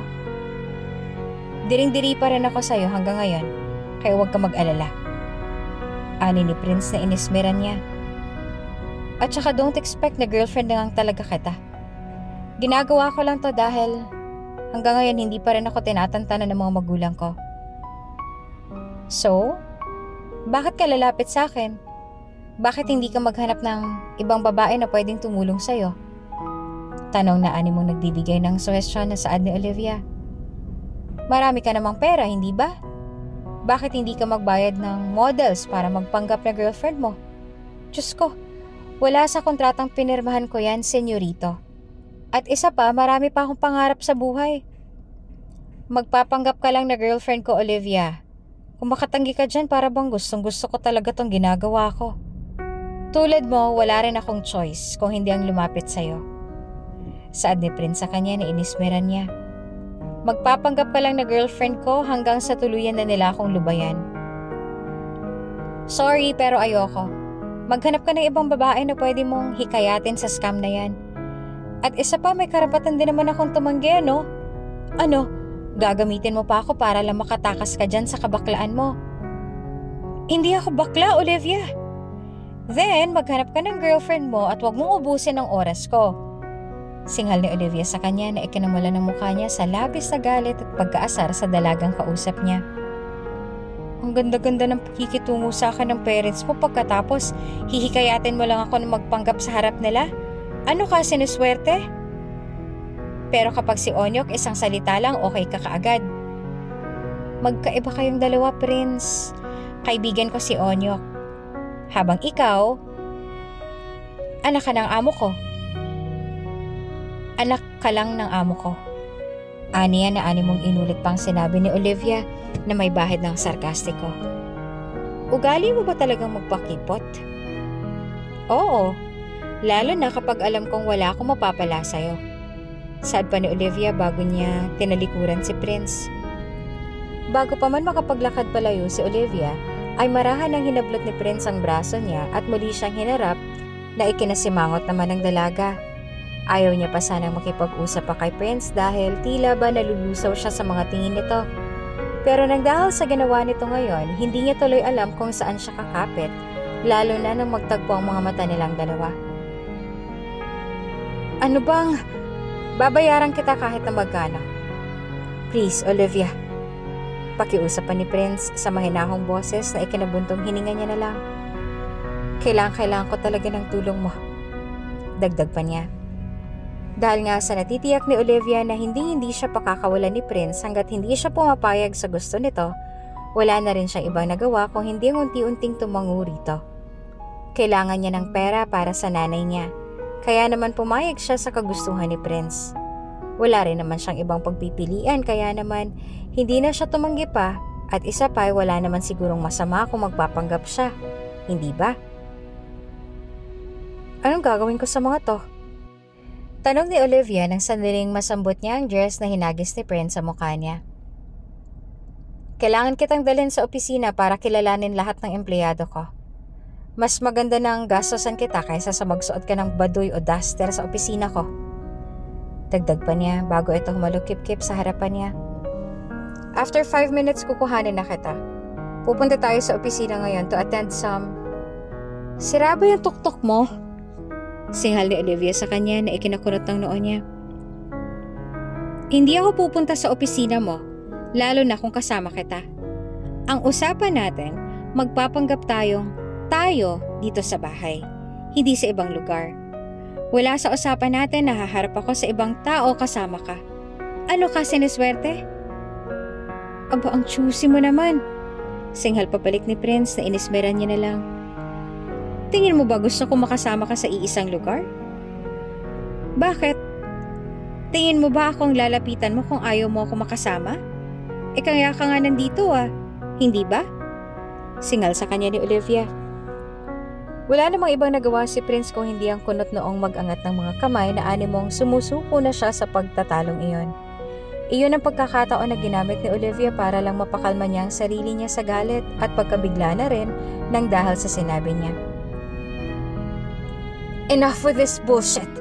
Babalikan kita dito at gusto ko nakabihis ka na pagbubalik ako.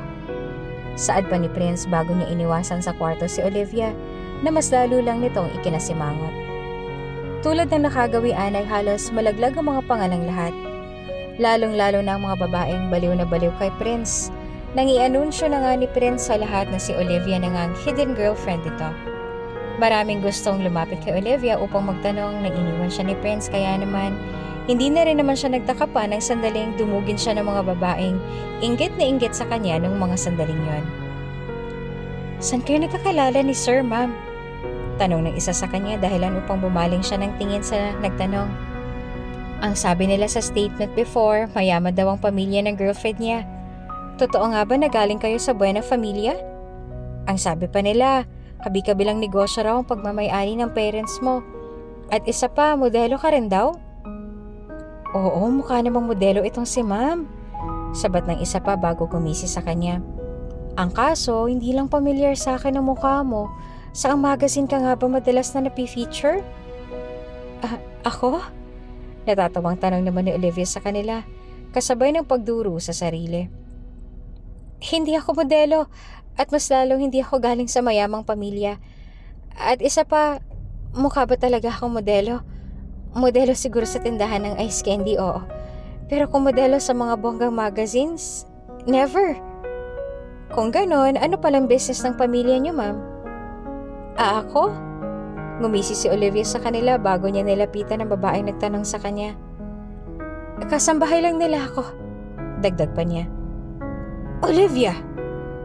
Bago pa man siya makabaling sa pamilyar na boses ng lalaking tumawag sa kanya, hinigit na siya nito palayo sa lugar na yon.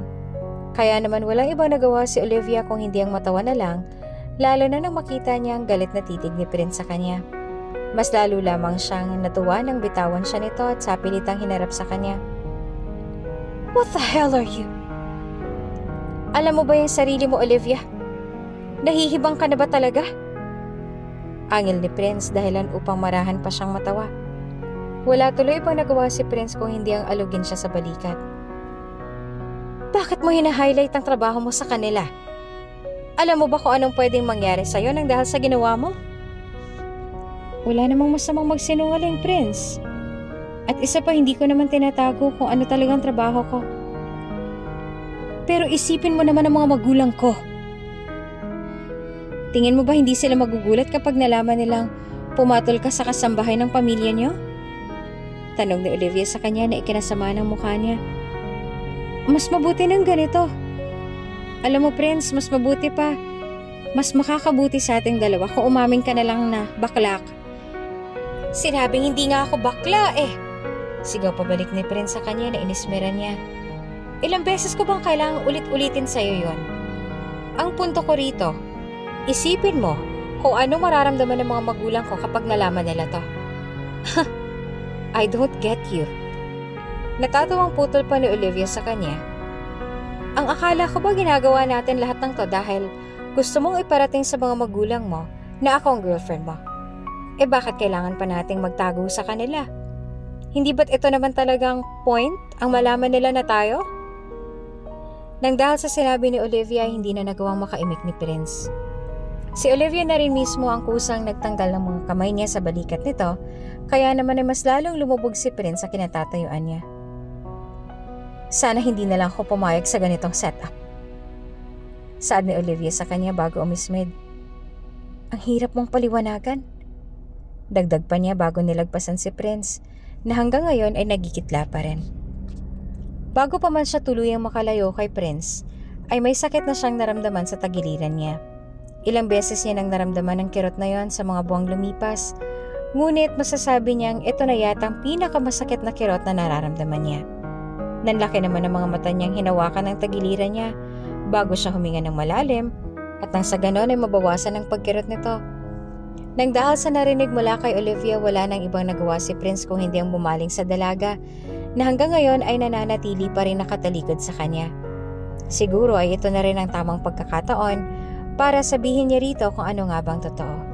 Na alam naman talaga ng mga magulang niya na may gusto siya kay Olivia at naghihintay na lang sila ng kilos mula kay Prince sa kung paano niya nga ba itong mapapaamot mapopormahan.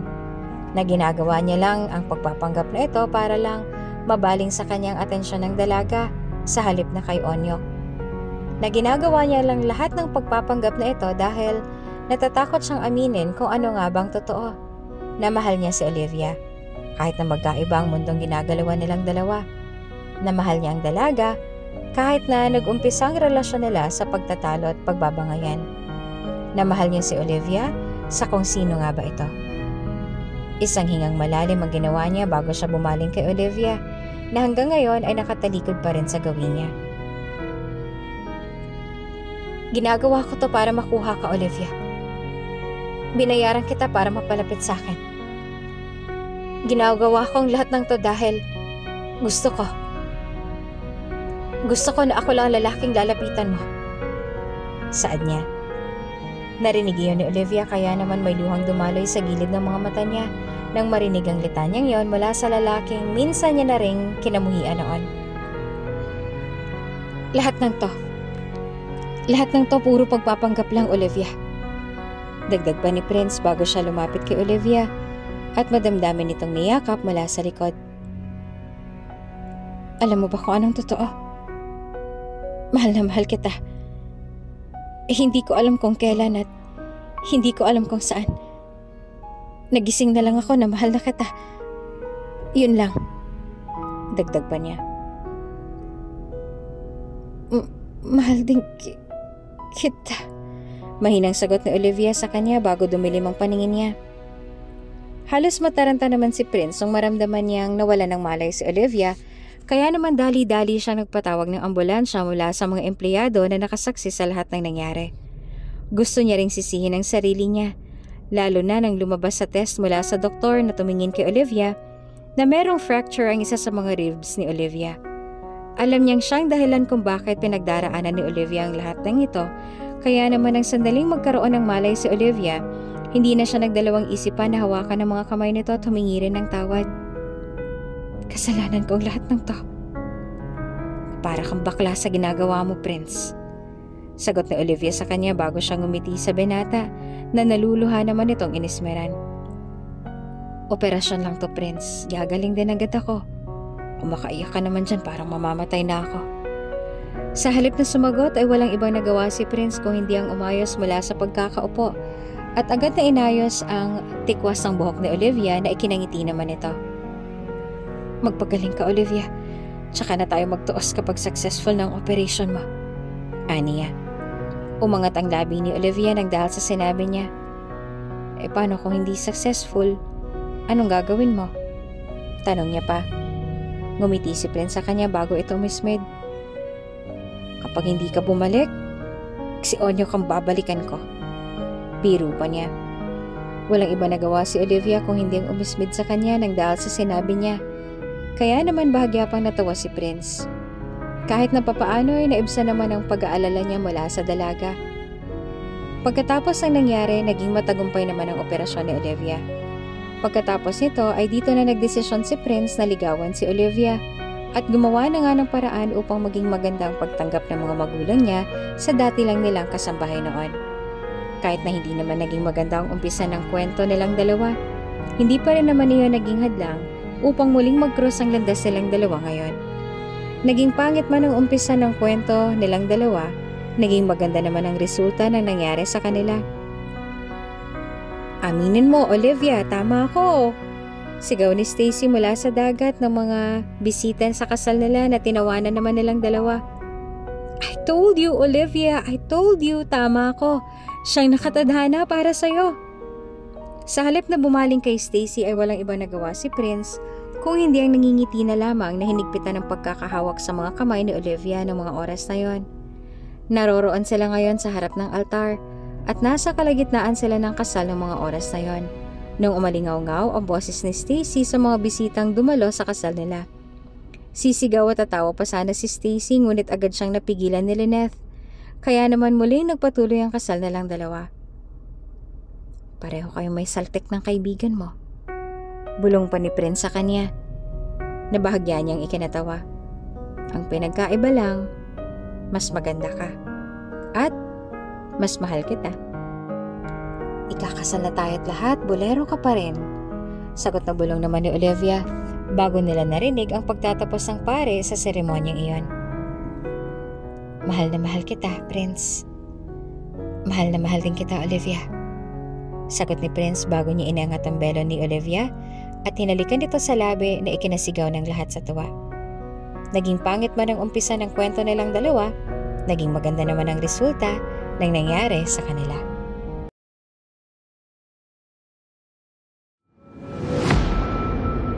Kung bago ka pa lang sa channel na ito, Ate Jane TV, huwag kalimutang pindutin ang notification bell and subscribe button. Sana po hindi naman malaking abala sa inyo ang pagpindot ng subscribe button dahil ang kapalit po nito ay ang pagsuporta para makapag-produce ng mga libreng stories sa mga channels ni Ate Jane.